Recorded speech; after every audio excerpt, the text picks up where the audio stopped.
Okay. Good morning everyone.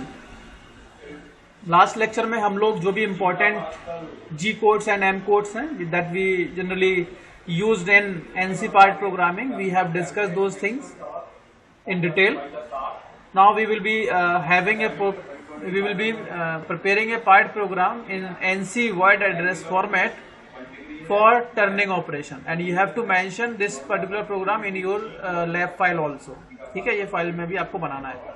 अब question देख लेते हैं, क्वेश्चन समझ लेते हैं कि क्वेश्चन न्यूमेरिकल क्या दिया है जिसका हमें पार्ट प्रोग्राम बनाना है, वर्ड एड्रेस फॉर्मेट में बनाना है. ठीक है, अगर वर्ड एड्रेस फॉर्मेट नहीं दिया गया then you can select any of the format, but you have to but I will suggest that you have to prepare the part program in the word address format, because whenever you are changing the order, whether you are showing G word before and M word before, that will be showing particular significance, because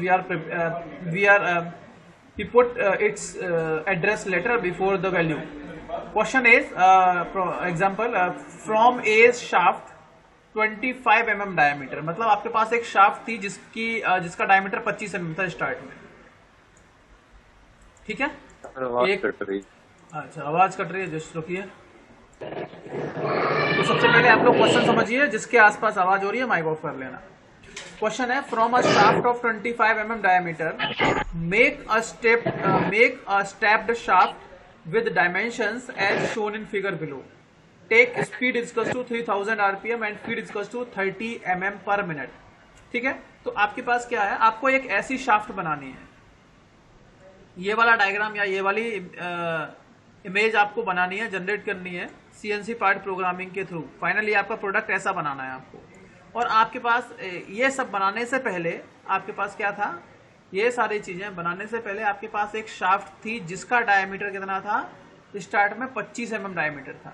तो 25 mm diameter की shaft थी आपके पास पहले start में, और उस 25 mm shaft diameter को आपको 20 mm डायमीटर की शाफ्ट में आपको कन्वर्ट करना है. इनिशियल में क्या था, you having a shaft of 25 mm diameter, और उस पर आपको मशीनिंग ऑपरेशन करने थे, और मशीनिंग ऑपरेशन करने के बाद आपको फाइनली इस शेप में उसको बनाना है. ठीक है, समझ में आ रहा है क्वेश्चन क्या था. स्टार्ट में एक शाफ्ट थी जिसका डायमीटर था 25 mm. फाइनली आपको उस डायमीटर वाली शाफ्ट को स्टेप्ड शाफ्ट में कन्वर्ट करना है, जिसका 20 mm लेंथ का जो पोर्शन है वो 20 mm डायमीटर का रहना चाहिए, और 15 mm का जो mm होना चाहिए, 15 mm लेंथ जो होनी चाहिए वो 15 mm डायमीटर की शाफ्ट आपके पास अवेलेबल होनी चाहिए. Is it clear question, have you understand. Speed आपको मेंटेन कितनी रखनी है, आरपीएम जो शाफ्ट के आरपीएम कितने होने चाहिए, या चक के आरपीएम 3000 आरपीएम होने चाहिए. फीड रेट आपको दे रखी है 30 mm पर मिनट. अब देखो mm पर मिनट दिया है, ऑब्वियसली आपको कोड पता है कि mm पर मिनट के लिए कौन सा वाला कोड हम यूज करते हैं.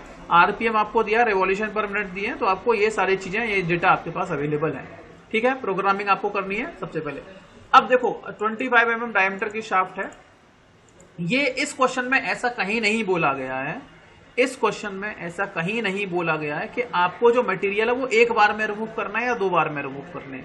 लेकिन ऑब्वियसली अगर आपको एक बार में मटेरियल रिमूव करना होगा तो 25 से 20 mm तक जाना है, 25 mm शाफ्ट से 20 mm तक जाना है, तो आप एक बार में 2.5 mm डेप्थ ऑफ कट देंगे.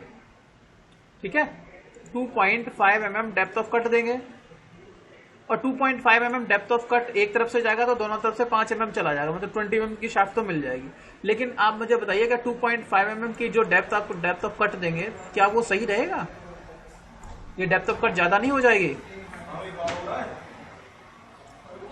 हाँ, हेलो, यस सर. हाँ, तो ज्यादा होगी तो हम क्या कर सकते हैं, 3 बार में दे सकते हैं. पहले 1 दे देंगे, फिर 1 दे देंगे, फिर 0.5 दे देंगे.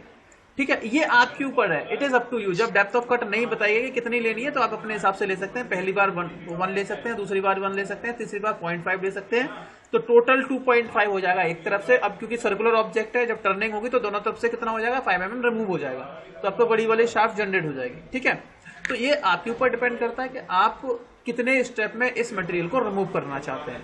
ठीक है, ओके, जरूरी नहीं है कि सबका प्रोग्राम एक सा हो, ये चेंज भी हो सकता है. अगर डेप्थ ऑफ कट नहीं दी गई है तो प्रोग्राम सबके चेंज हो सकते हैं, क्योंकि इट डिपेंड्स अपॉन यू कि आपको किस चीजों में किस हिसाब से पैरामीटर्स लेने हैं.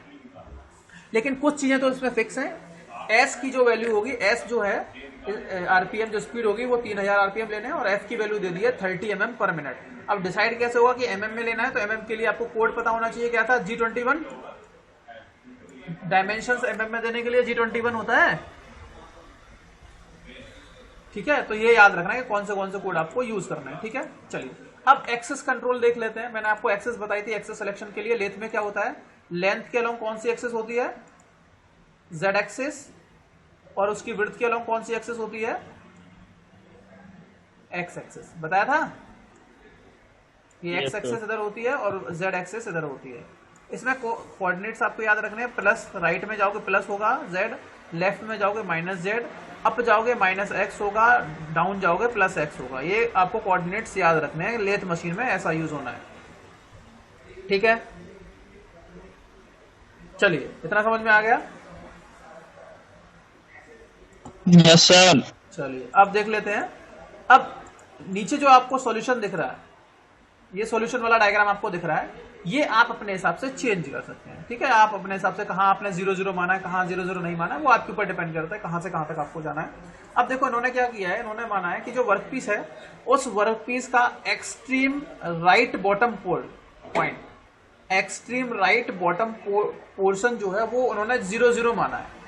समझ में आ रहा है, G00 कहाँ माना है, एक्सट्रीम राइट में। मतलब जो एक्सेस, अगर आप एक्सेस कंट्रोल की बात करेंगे, उस एक्सेस कंट्रोल में 0 0 कहां पर है आपका, एक्सट्रीम राइट बॉटम कॉर्नर में, ठीक है। जरूरी नहीं है कि आप ये माने, आप फ्री हैं, आप कहीं भी मान सकते हैं अपने वर्कपीस का 0 0 कहीं भी मान सकते हैं, कोई प्रॉब्लम नहीं है अभी, ठीक है, ओके। लेकिन अभी हम ये मान रहे हैं कि क्योंकि प्रोग्रामिंग, इस वाले प्रोग्रामिंग में इस डायग्राम के हिसाब से प्रोग्रामिंग की गई है, तो हम इसी को मान लेंगे। मतलब एक्सट्रीम राइट बॉटम कॉर्नर जो है वो हमारा 0,0 है, ठीक है जी। सर एक बार सर रिपीट कर दो सर, यहाँ पे थोड़ा समझ में नहीं आया। यहाँ पे ये है, देखो आपके ऊपर डिपेंड करता है ये कि आपने 0,0 कहाँ माना है।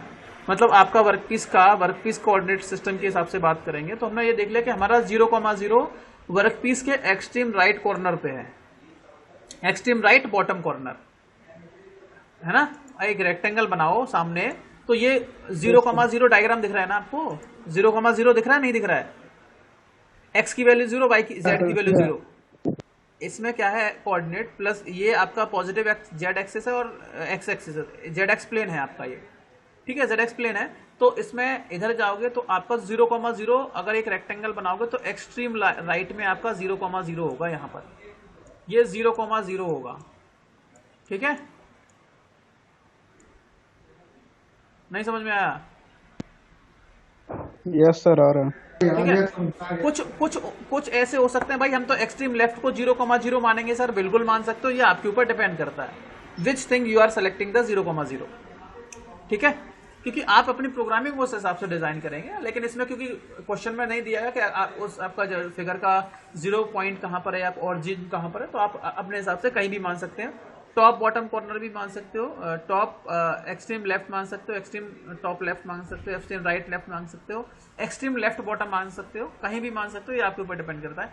इस डायग्राम में देखो, मैं अगर होता तो मैं अपने हिसाब से जो एक्सट्रीम लेफ्ट बॉटम कॉर्नर है, मतलब ये वाला कॉर्नर जो है एक्सट्रीम लेफ्ट बॉटम कॉर्नर होता है, उसको मैं 0,0 मानता है, ठीक है। अब क्योंकि मैं अगर उस हिसाब से प्रोग्रामिंग करने बैठूंगा तो ये चेंज हो जाएंगे इसके कोऑर्डिनेट्स, मतलब मेरी प्रोग्रामिंग और इनकी प्रोग्रामिंग में डिफरेंस दिखेगा आप लोगों को। इसीलिए मैंने भी यही मान लिया कि हमारा 0,0 यहाँ पर है, एक्सट्रीम राइट बॉटम कॉर्नर पर है, ठीक है।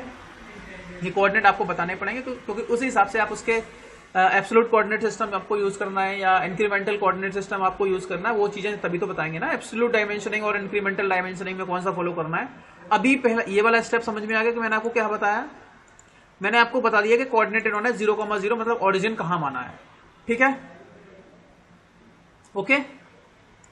Positive x axis, negative x axis, positive y axis, negative y axis, इनकी लोकेशन आपको देख लेनी है, ठीक है। चलिए अब मैं प्रोग्रामिंग की बात करता हूं, प्रोग्रामिंग पे आता हूं। देखो प्रोग्रामिंग डायमेंशन वैसे देख लोगे, स्टार्ट में आपके पास एक शाफ्ट थी इतनी लंबी, 25 mm डायमीटर की शाफ्ट थी आपके पास। तो पहले आप मटेरियल रिमूव करोगे, तो 25 से पहले आप क्या करोगे, पूरा का पूरा मटेरियल रिमूव करोगे। मैं स्टेप्स बता रहा हूं क्या करना है। कि आपके पास 25 mm डायमीटर की शाफ्ट थी, ठीक है, समझ लेना, जिसको नहीं समझ में आए बता देना। आपके पास 25 mm डायमीटर की शाफ्ट थी। सबसे पहले आपने क्या किया, 25 mm डायमीटर की शाफ्ट को आपने 20 mm डायमीटर की शाफ्ट को क्या किया, कन्वर्ट किया। आपने उसको किस में कन्वर्ट किया, 20 mm डायमीटर की शाफ्ट में आपने उसको कन्वर्ट कर लिया है टर्निंग ऑपरेशन के थ्रू। तो पहले जो 25 mm डायमीटर की शाफ्ट थी, अब वो आपने पूरी की पूरी 20 mm डायमीटर की शाफ्ट में कन्वर्ट कर दी। ठीक है, इज इट क्लियर? लो, तो आपका पहला आपका एक सर आपका पूरा पोर्शन, मतलब पूरा जो शाफ्ट है आपकी वो 35 mm लंबी है। ठीक है, मतलब जहां पे आपको वर्किंग करनी है उसके बाकी वाला पोर्शन आपका चक के अंदर इंसर्टेड है। We are assuming this one. तो 25 mm की 35 mm लॉन्ग आपकी शाफ्ट है। 35 mm लॉन्ग आप पहले आप क्या करेंगे, पूरा का पूरा जो मेटल है यहां से 0.000 से -35 तक जाएंगे, Z -35 तक जाएंगे, क्योंकि आपको पूरा मटेरियल एक बार में रिमूव करना है। तो आप जैसे ही मटेरियल रिमूव करेंगे 35 तक जाएंगे, आपको जो शाफ्ट है सबसे पहले 25 mm डायमीटर वाली शाफ्ट पूरी की पूरी 20 mm वाली शाफ्ट में आपको कन्वर्ट करनी है। स्टेप 1 ये हो गया। ठीक है, फिर क्या करोगे, अब क्योंकि अब अगले स्टेप में आपको जो शाफ्ट चाहिए वो स्टेप्ड शाफ्ट चाहिए, जिसमें आपका जो शाफ्ट का आगे वाला जो फ्रंट पोर्शन है, राइट साइड वाला जो स्टार्टिंग 15 mm है, वो आपका 15 mm डायमीटर में कन्वर्ट होना है। तो आपका जो अगला स्टेप होगा, अगला स्टेप क्या होगा आपका, अगले वाले स्टेप में आपको करना क्या है, केवल और केवल टर्निंग जो करोगे वो आगे वाले 15 mm को आप आगे वाले 15 mm को 15 mm डायमीटर की शाफ्ट में कन्वर्ट कर दोगे। बाकी का बाकी 20 में रहेगा, मतलब लेफ्ट साइड का जो 20 mm है वो 20 mm डायमीटर का ही रहेगा, जबकि राइट वाला जो रहेगा वो आपका 15 में कन्वर्ट करना है। ये आपके स्टेप्स होंगे। ठीक है, तो आपकी शाफ्ट कुछ कैसे बनेगी, इस तरीके की शाफ्ट आपको बन जाएगी, जैसा कि आपको स्टार्टिंग वाले फिगर में दिखाया गया था।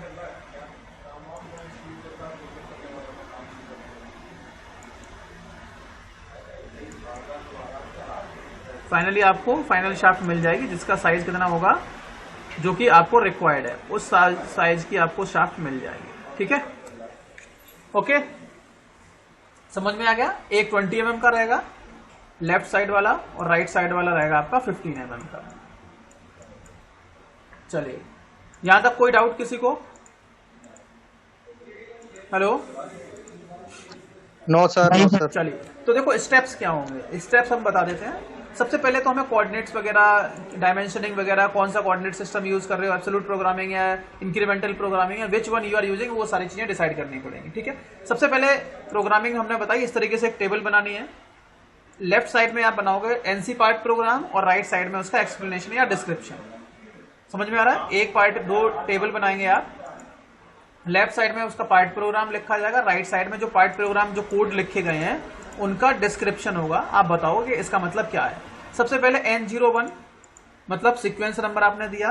N01 शो क्या कर रहा है कि जो पहला आपका ब्लॉक है, ब्लॉक नंबर 1 है। उसके बाद आपने दिखा दिया G21 मतलब जो डायमेंशनिंग आप यूज कर रहे हो, एब्सोल्यूट डायमेंशनिंग यूज कर रहे हो, sorry mm dimension, you are giving the dimension in the mm में दिया है तो mm में यूज करोगे। G90 का मतलब है कि आप जो कोऑर्डिनेट सिस्टम या प्रोग्रामिंग जो भी प्रोग्रामिंग यूज कर रहे हो वो एब्सोल्यूट प्रोग्रामिंग या एब्सोल्यूट कोऑर्डिनेट सिस्टम आप अपने प्रोग्राम में, पार्ट प्रोग्राम में यूज कर रहे हो। ठीक है, और एब्सोल्यूट डायमेंशनिंग यूज कर रहे हैं। G92 किसके लिए यूज होता है? G92 फीड रेट के लिए। हेलो, देखो किसके लिए यूज होता है G92? सेट पॉइंट के लिए। G92 क्या होता है? Defining the axis of origin. Turning में एक्सिस ऑफ ओरिजिन डिसाइन करने के लिए, defining the axis of origin मतलब जहां से आप प्रोग्रामिंग करना चाह रहे हैं, आपका टूल कहां से मूव करने वाला है वो बता रहे हैं आप। ठीक है, समझ गए? ये रेफरेंस पॉइंट मान लो एक को, स्पेसिफाइंग द रेफरेंस पॉइंट या सेट पॉइंट, रेफरेंस पॉइंट या सेट पॉइंट, और defining the you can say or specifying the location of the coordinate axis system or origin relative to the starting point of the cutting tool. Cutting tool का starting point आप decide कर रहे हो कि cutting tool आपका starting कहां से करेगा, कोऑर्डिनेट सिस्टम के रेस्पेक्ट में, ओरिजिन के रेस्पेक्ट में। अभी आपने ओरिजिन कहाँ माना है? 0,0 पे माना है। हाँ जी, 0,0 आपने एक्सट्रीम राइट में माना है ना, एक्सट्रीम राइट बॉटम कॉर्नर पे माना है, ठीक है। यहां से आपका जो कटिंग टूल है वो 5 की डिस्टेंस पर है, मतलब पॉजिटिव Z में 5 चलना है, पॉजिटिव X में 5 चलना है। देखो उसके आगे सेट पॉइंट डिसाइड किया है आपने G92, मतलब रेफरेंस पॉइंट आप डिसाइड कर रहे हो, रेफरेंस पॉइंट आपने बता दिया है। और उसके आगे देखो कोऑर्डिनेट्स लिखे हैं X5 Z5, ये आपने बता दिया कि इनिशियली आपका 0,0 तो है, ओरिजिन तो आपने बता दिया, लेकिन आपका जो कटिंग टूल है, आपका जो टर्निंग टूल है, वो टर्निंग टूल पॉजिटिव, उसके एक्स में पॉजिटिव जाना है, उसके जेड में पॉजिटिव जाना है, वहां पर आपका कटिंग टूल डिसाइडेड है। आपका कटिंग टूल कहां पर है? आपने बता दिया कि कटिंग टूल कहां पर लगा हुआ है। अभी आपका कटिंग टूल की लोकेशन क्या है? X5 और Z5। आप बताइए X5 Z5 कहां आएगा? X जो भी आपका 0,0 ये रहा, 0,0 से राइट में जाएंगे 5, तो ये आपका प्लस Z5 हो जाएगा। ये क्या शो करेगा? प्लस का Z5 ना, प्लस का 5, ये जेड कोऑर्डिनेट बता रहा है आपका, मतलब जेड एक्सेस में +5 चले गए। और नीचे की ओर आना है, नीचे को पॉजिटिव जेड एक्स माना है, तो नीचे 5 mm आ जाओगे, तो ये नीचे का 5 mm क्या बताएगा? +5 mm ये शो करेगा आपका एक्स कोऑर्डिनेट। एक्स कोऑर्डिनेट में आपका टूल 5,5 है, मतलब ये हो गया। अभी आपका जो कटिंग टूल है वो कटिंग टूल आपके ओरिजिन के रेस्पेक्ट में कहां पर है? तो 5,5 कोऑर्डिनेट सिस्टम पे आपका कटिंग टूल सेट है, जैसा कि आप यहां इस डायग्राम में देख सकते हो। आपका कटिंग टूल 0,0 पे नहीं है, आपका कटिंग टूल कहां पर है? 5,5 पे। बताइए यहां तक किसी को कोई प्रॉब्लम? आप सेट पॉइंट डिसाइड करोगे, आप रेफरेंस पॉइंट बताओगे, you will be defining the location of your cutting tool from where you want to start your program. समझ में आ गया पहला पॉइंट? अब जो यहां पर कोड लिखे उनको स्पेसिफाई कर देना है। Input values in mm using, हाँ 0,0 स्टार्ट नहीं कर सकते सर? हाँ जी, 0,0 हमने दिया है, वहां से स्टार्ट नहीं कर सकते हम लोग? बेटा वहां से अगर अगर आपका टूल वहां पर होगा तो थोड़े स्क्रैचेस आ जाएंगे, टूल के टूटने के चांसेस ज्यादा रहेंगे। थोड़ा मार्जिन लेके चलते हैं हम। में लेना पड़ेगा हमको जितने प्रोग्राम होंगे। हाँ, थोड़ा बहुत मार्जिन लेके चलेंगे ना टूल के साथ, अगर तुम वहीं लगा दोगे तो दिक्कत होगी। 0.55 की जगह 2 भी ले सकते थे, बिल्कुल 10 बिल्कुल, भी ले सकते थे। हाँ हाँ बिल्कुल, यू आर फ्री। 5,10 ले सकते हो, 10,5 ले सकते हो, और इसके अलावा 1,2 ले सकते हो। आपके ऊपर डिपेंड करता है, जरूरी नहीं 5,5 लेना है। आप 10,10 ले सकते हो, 15,15 ले सकते हो। बस ये है कि आपने बता दिया आपका टूल कहां पर है। अब आप अपने टूल का पाथ बताओगे। आप आपको जब आपको यही नहीं पता है कि आपका टूल कहां पर है, तो पाथ कैसे बताओगे उसको, है ना? जैसे मैंने बोला कि अभी आप लखनऊ में हैं, लखनऊ से आपको दिल्ली जाना है, ठीक है, तो आपको पाथ तो बताना पड़ेगा। अब मैंने आपसे बोला कि आपको दिल्ली जाना है, मैंने बोला कि दिल्ली जाना है, लेकिन आपको ये नहीं बताया ना कि आप कहां पर हो अभी। पाथ बताना तो पड़ेगा कि आपका टूल कहां पर है। तो अब वो देखेगा कि उसे दिल्ली जाना है तो किस पाथ को फॉलो करते हुए जाना है। हो सकता है कि वो अंडमान निकोबार में हो, वहां से दिल्ली जाना, हो सकता है वो कैलकाटा में हो। तो वो आपको स्टार्टिंग पॉइंट बताना है कि आपका कटिंग टूल कहां पर है, ठीक है। अब जो पॉइंट लिखे हैं, जो कोड आपने लिखे हैं, उसको बस डिस्क्राइब कर देना है। जो भी कोड्स आपने लिखे हैं उन सबको क्या कर देना है? डिस्क्राइब कर देना है। क्या लिखना है? N01 सीक्वेंस नंबर होगा, कोई दिक्कत नहीं। पहला ब्लॉक है G21, मतलब ये हो गया गिविंग और dimension in the input, giving the dimension in the mm, ठीक है, और providing using the dimensions are given in the mm। तो जो वैल्यूज आप दोगे डायमेंशंस की, इनपुट वैल्यूज इन mm, मतलब आप mm में वैल्यूज को इनपुट करोगे। G90 using the absolute programming system और यूजिंग एब्सोल्यूट डायमेंशनिंग सिस्टम, ठीक है, इतना लिख दोगे। G92 defining the axes of origin, defining the axes of origin और सेट पॉइंट और रेफरेंस पॉइंट और the location of the tool with respect to the origin. मतलब आप डिसाइड कर रहे हो अपने कटिंग टूल की लोकेशन को ओरिजिन के रेस्पेक्ट में, दैट इज X5 और Z5। आपने अपने टूल को यहां पर सेट किया हुआ है, ठीक है, ओके।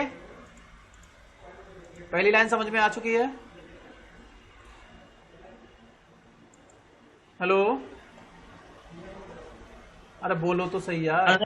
जी पहला पॉइंट, पहला ब्लॉक समझ में आ गया। अब दूसरा ब्लॉक देखो, N02। अब कुछ लोग हो सकते हैं यहाँ पर N02 की जगह पे N05 भी कर सकते हो, कोई दिक्कत नहीं है, ठीक है। क्योंकि ऐसा हम इसलिए कर रहे थे, बाई चांस अगर बीच में कोई और चीज ऐड करनी है तो वो यहाँ ऐड कर सकते हैं, कोई दिक्कत नहीं है। अब कुछ ये भी बोलेंगे सर हम M03 पहले वाले ब्लॉक में भी तो कर सकते थे, बिल्कुल कर सकते थे, कोई दिक्कत नहीं है, ठीक है। You can use M block in the first block also. M03 आप पहले वाले ब्लॉक में भी इंक्लूड कर सकते थे, कोई दिक्कत नहीं है, वहां पर भी हो सकता है। अगला ब्लॉक लिखना चाहे वो भी लिख सकते हो, वो आपके ऊपर डिपेंड करता है, ठीक है।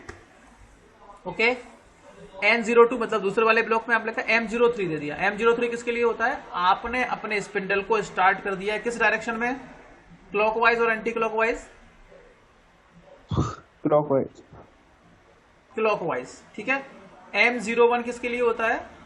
प्रोग्राम स्टॉप के लिए, नहीं M00 होता है प्रोग्राम को स्टॉप करने के लिए, M01 पार्शियल प्रोग्राम स्टॉप, और प्रोग्राम एंड के लिए M02 होता है प्रोग्राम ऑफ एंड, और M03 होता है spindle start in clockwise direction.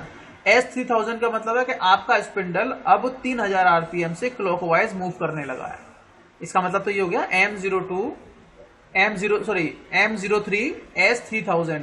इसका मतलब क्या हो गया? आपका spindle has started in the clockwise direction with 3000 RPM.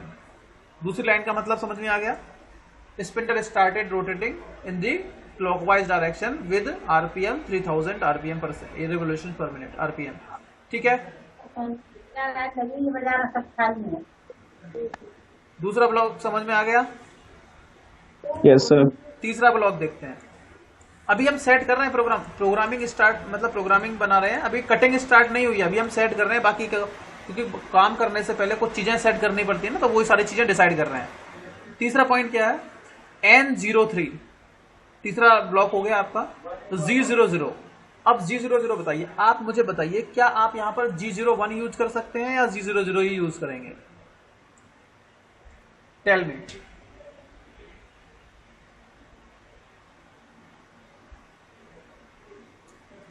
क्या कोई भी मशीनिंग ऑपरेशन हो रहा है? हेलो,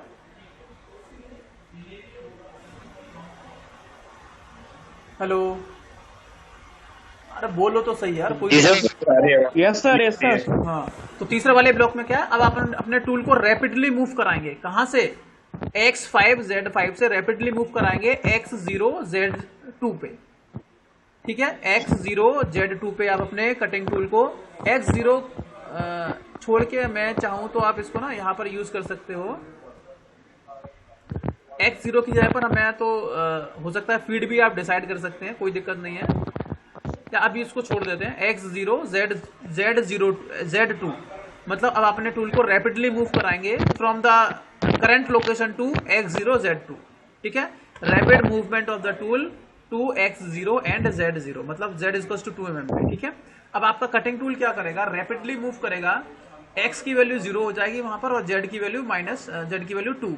अभी थोड़ा सा और क्लियरेंस बना दिया है, मशीनिंग करने से पहले भी हमने क्या किया, अपने टूल को अभी थोड़ा सा क्लियरेंस प्रोवाइड करके रखा हुआ है, ठीक है, ठीक है। चाहो तो आप इसको Z2 को Z1 भी लिख सकते हो, कोई दिक्कत नहीं है, ठीक है। अभी आपका टूल कटिंग टूल कहाँ था? अभी आपका कटिंग टूल यहाँ था, और यहाँ से कहाँ जाएगा? यहाँ पे था कटिंग टूल। अब यहाँ से X0 मतलब इधर चला गया, और Y2 मतलब लेफ्ट साइड में चला जाएगा थोड़ा सा, ठीक है। कटिंग टूल कहाँ पर जा चुका है आपका? एक्सट्रीम लेफ्ट से जो कोऑर्डिनेट हम लोगों ने दिए वहां पर गया है, रैपिडली गया, मतलब पहले से जो फीड उसके अंदर इंसर्टेड की हुई है, पहले से जो भी डेटा फीड किया हुआ है उसके अंदर प्रोग्रामर ने, जिससे आपने मशीन खरीदी है, उसके उस स्पीड से जाएगा। लेकिन अभी कटिंग स्टार्ट नहीं हुई है, ठीक है, ओके। और चाहो तो आप इसको ना थोड़ा सा और करेक्ट कर सकते हो, इस प्रोग्राम को थोड़ा सा और करेक्ट कर सकते हो। इसको आप X-1 लिख सकते हो यहीं पे, मतलब आपने डेप्थ ऑफ कट दे दिया है, डेप्थ ऑफ कट -1 दे दिया है, और Z2 दे दिया है, ठीक है। ये वाली लाइन लिखने से पहले N04 जो लिखा है, इससे पहले जो N03 है ना, आप इसको G00 लिख देंगे, X-1 लिख देंगे, और Z2 लिख देंगे, मतलब आपने डेप्थ ऑफ कट 1 दे दिया है, आपका कटिंग टूल अभी कट नहीं कर रहा है, लेकिन आपका रैपिडली मतलब डेप्थ ऑफ कटिंग की आपने वैल्यू डिसाइड कर दी है। ठीक है, ये आपके ऊपर डिपेंड करता है कि आप ये वाला यूज करोगे पहले या ये वाला यूज करोगे। तो दोनों यूज करते हैं तो कोई प्रॉब्लम नहीं है।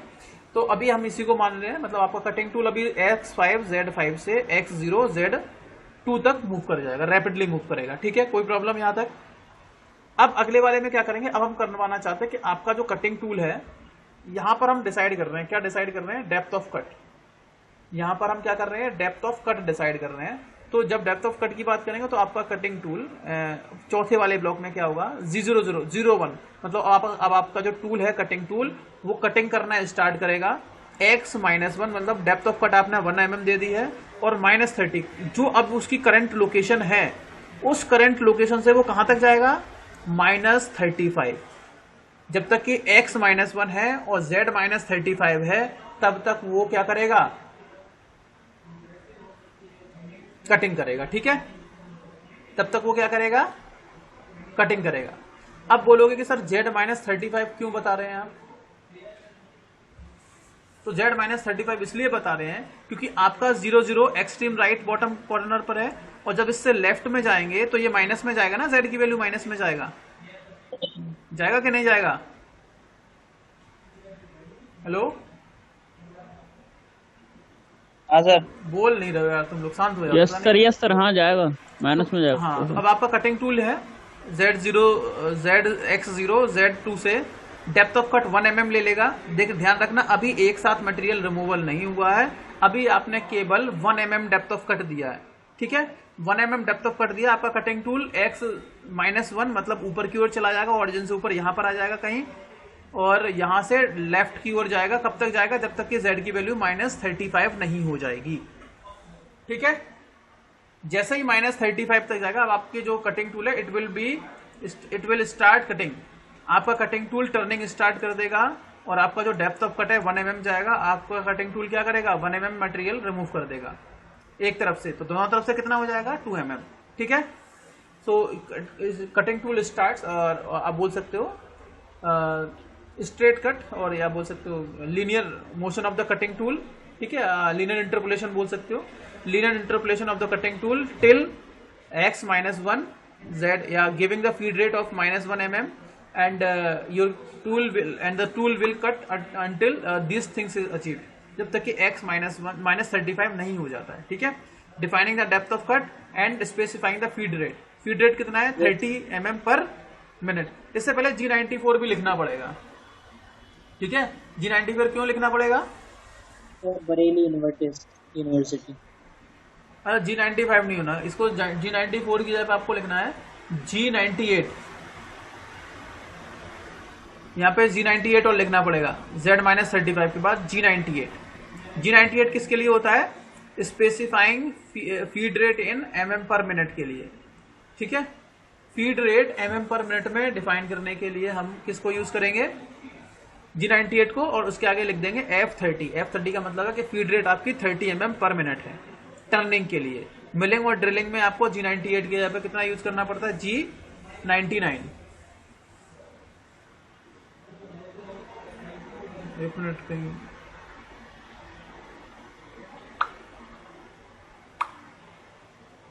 उसमें आपको यूज करना पड़ेगा G95, G94। अब 4 कोड थे ना, G94 था, G95, G94, G95, G98 और G99। G94 होता है feed rate in mm per minute for drilling and milling. Yes sir, clear आ रहा है। G95 हो गया feed rate per revolution in drilling and milling. ठीक है, और G98 हो गया आपका feed rate in mm per minute for turning operation, और ये हो जाएगा 99 G feed rate in mm per revolution for turning operation. इसीलिए हमने G98 आपको यहाँ लिखना पड़ेगा Z-35 के बाद, और उसके बाद F30 लिख देंगे।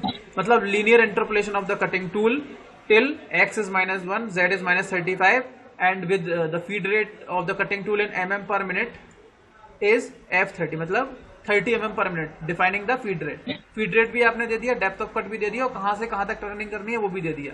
ठीक है, तो अब जैसे ही हम N4 आपका चौथा ब्लॉक एग्जीक्यूट होगा, उसके एंड तक क्या होगा, आपका कटिंग टूल किस फीड रेट से मूव कर रहा है, 30 mm पर मिनट से मूव कर रहा है। कब तक मूव करेगा, जब तक कि x-1 है और z-35 है।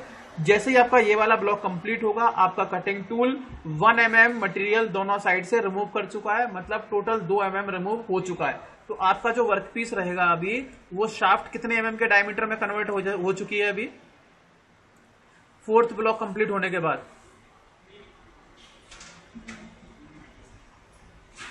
बताओ यार, 4th ब्लॉक कंप्लीट होने के बाद आपका कटिंग टूल कहां पर है और कितना आपका साइज कितना हो चुका है वर्क पीस का।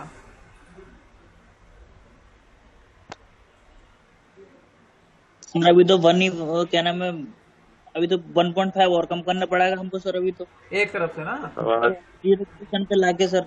हाँ तो मैं यही बोल रहा हूँ, अभी जो साइज कितना है चौथा ब्लॉक खत्म होने के बाद। हेलो सर वो है 1 mm सर, 1 mm होगा ना, 28 कम हो गया सर, 28 हो गए टोटल।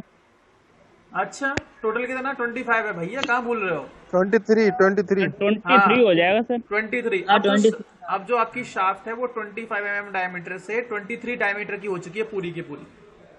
हाँ और आपका कटिंग टूल कहाँ पर है, एक्सट्रीम लेफ्ट में है अभी, लेफ्ट पे है, तो इस कटिंग टूल को अब रैपिडली मूव करा के ले जाओगे कहाँ पर, राइट पे। राइट में। ठीक है, एक जगह जहां अपने टूल को होल्ड करोगे। तो अब आप अपने कटिंग टूल को रैपिडली मूव, इसीलिए अगले वाले स्टेप में, चलो बाकी आगे वाले में डिस्कस करेंगे ना, नेक्स्ट क्लास में डिस्कस करेंगे बाकी प्रोग्राम। ठीक ठीक ठीक। यहाँ तक कंप्लीट कर लेना, यहाँ तक किसी को कोई डाउट हो तो पूछ सकते हैं, बाकी आज की क्लास यहीं फिनिश करते हैं।